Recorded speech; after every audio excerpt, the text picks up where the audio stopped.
நேற்றைய தினம் பாமக நிறுவனர் ராமதாஸ் சரமாரியான குற்றச்சாட்டுகளை அன்புமணி மீது முன்வைத்த நிலையில் தற்போது கட்சி நிர்வாகிகள் மத்தியில் அன்புமணி பேசினார். அப்போது 3 ஆண்டுகளுக்கு ஒருமுறை நடக்கும் ஆலோசனை கூட்டம் இது என்று அவர் குறிப்பிட்டிருக்கிறார். மேலும் தொண்டர்கள் இல்லாமல் பாமக இல்லை என்றும் தொடர்ந்து மாவட்ட வாரியாக நிர்வாகிகளை சந்தித்து கட்சியை பலப்படுத்துவது குறித்து ஆலோசனை நடத்தப்படும் என்றும் அவர் தெரிவித்திருக்கிறார். இது குறித்த கருத்துக்களை தெரிவிப்பதற்காக அரசியல் விமர்சகர் ரவீந்திரன் துரைசாமி இணைந்திருக்கிறார். சார், இன்னைக்கு நடந்த அந்த ஆலோசனை கூட்டத்தில் அன்புமணி பல விஷயங்களை சொல்லுவார். குறிப்பாக நேற்றைய தினம் ராமதாஸ் முன்வைத்த குற்றச்சாட்டுகளுக்கு நேரடியாக பதில் சொல்வார்னு எதிர்பார்க்கப்பட்டது. ஆனால் அப்படி எதுவும் இல்லாமல் ராமதாஸை புகழ்ந்து தான் பேசியிருக்காரு. இப்போ அன்புமணி இதை ரொம்ப சட்டிலா ஹேண்டில் பண்றாரா? சட்டிலா ஹேண்டில் பண்ணினாலும் கூட அவர் அந்த ஒரு இடத்துக்குள்ள தொண்டர்கள் நீங்கள் தான் என்ன தேர்ந்தெடுத்தீங்கன்னு சொல்லக்கூடிய இடத்துக்குள்ள அவரு டாக்டர் ராமதாஸ சினப் பண்றாரு. தான் ஒரு இண்டிவிஜுவல் லீடர்னு தன்னை நிலைநாட்டுறதுக்குள்ள ஒரு முன்முயற்சிகளை எடுக்கிறாரு. வந்திருக்க கூட்டங்கள் எல்லாம் அவருக்கு நிர்வாகிகள் இருந்தாலும் கூட அவர்கிட்ட ஒரு சின்ன பதட்டம் அவர் குரல்ல தெரியுது. ஒரு முழுமையான ஒரு கான்பிடென்டோட அவர் அணுகல.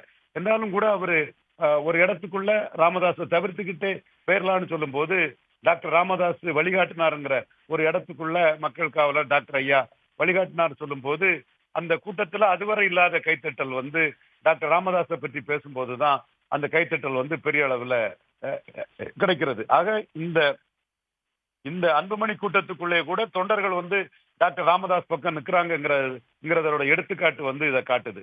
ஏற்கனவே நம்ம மாநாட்டுல குருவை பற்றி பேசிதான் அன்புமணியை கைத்தட்டல் வாங்க வேண்டிய ஒரு சூழ்நிலை வந்துங்கிறதையும் நாம பார்த்தோம். இப்ப இந்த கூட்டத்துக்குள்ள டாக்டர் ராமதாஸ் நடவடிக்கைகளுக்கு எதிராக நடக்கப்படக்கூடிய கூட்டம். டாக்டர் ராமதாஸ் அன்புமணியை அம்மாவை பாட்டில தூக்கி அடிச்சாரு, குருவை அவமானப்படுத்தினாரு, தமிழ்குமரன் அவமானப்படுத்தினாரு, மைக்க தூக்கி போட்டது முகத்துல தூக்கி போட்டதுக்கு சமம்னு மிக கடுமையான விமர்சனங்களை பண்ண பிறகும் அன்புமணி மீது மிக கடுமையான விமர்சனம் செய்த டாக்டர் ராமதாஸ் அவர்கள் பெயரை அன்புமணி பேசும்போதுதான் அந்த கூட்டத்துல பெரிய அளவு கைத்தட்டல் இருந்தது. இதுதான் நான் ஏற்கனவே கணித்து சொன்னது மாதிரி தொண்டர்களும் வாக்காளர்களும் டாக்டர் ராமதாஸ் பக்கம் தான் இருக்கிறார்கள்.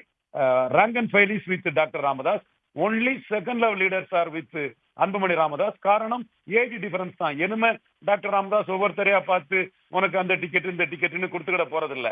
பட் அன்புமணிக்கு அதை பார்த்து முடிவு பண்ணி தன் கூட இருக்கவங்களுக்கு எதிர்காலத்துல தேர்தலில் போட்டியிடக்கூடிய வாய்ப்பை கொடுக்க முடியுங்கிற அடிப்படையில தான் அவரை சுத்திட்டு இருக்கக்கூடிய ஆட்கள்லாம் அவர் கூட இருக்கிறாங்க. பட் தொண்டர்கள் ராமதாஸ் பக்கம் தான் இருக்காங்கிறதுக்கு அன்புமணி கூட்டிய கூட்டத்திலே டாக்டர் ராமதாஸை பற்றி பேசும்போதுதான் மிக அதிக அளவு கைத்தட்டல் கிடைத்தது ஆதாரம். என்னுடைய கருத்து இதில் நிரூபிக்கப்பட்டிருக்கிறது.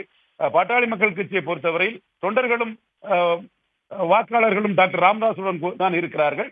நிர்வாகிகள் தான் அன்புமணி வயதின் காரணமாக ஒரு தலைமுறை இடைவெளி காரணமாக அன்புமணியோடு இருக்கிறார்கள் என்பதே உண்மை. இப்போ ஒரு பக்கம் ராமதாஸ் பாத்தீங்கன்னா பாமக பொருளாளர் பதவியிலிருந்து திலகபாமாவை நீக்கி இருக்கிறார். சையது மன்சூர் ஹுசைனை நியமித்து அறிவித்திருக்கிறாங்க. இன்னொரு பக்கம் அன்புமணி பேசும் பொழுது நான் தான் பாமக தலைவர் அப்படிங்கிறத உறுதியாக சொல்றார்.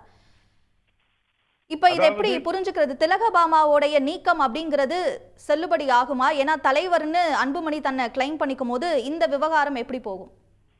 திலகபாமா இது அன்புமணி கூடக்கூடிய கூட்டத்துல இருந்துக்கலாமே தவிர டாக்டர் ராமதாஸ் கூடக்கூடிய கூட்டத்துல திலகபாமாவுக்கு இடம் இல்லை. அவ்வளவுதான் இங்க சிம்பிள். இதைத்தான் நம்ம பார்க்க வேண்டும்.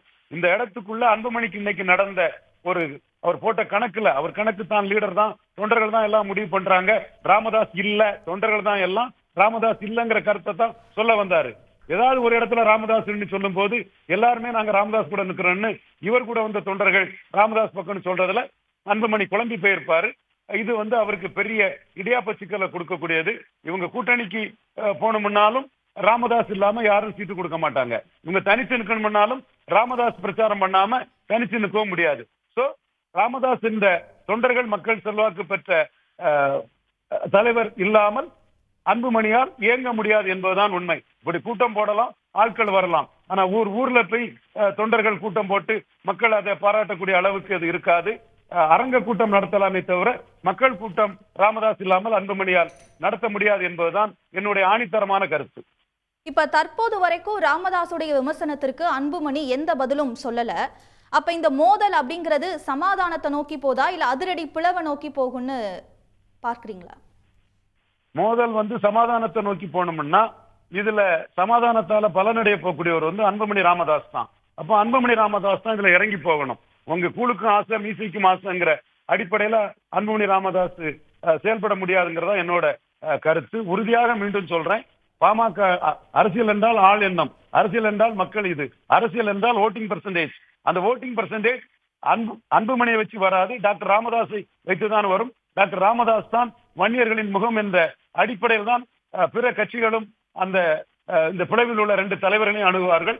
இதனை புரிந்து கொள்ளும் போது அன்புமணி தானாக டாக்டர் ராமதாஸிடம் போய்தான் ஆக வேண்டும். கருத்துகளுக்கு நன்றி திரு ரவீந்திரன் துரைசாமி. உடனுக்குடன் செய்திகளை தெரிந்து கொள்ள சன் நியூஸ் பெல் ஐகானை கிளிக் பண்ணுங்க.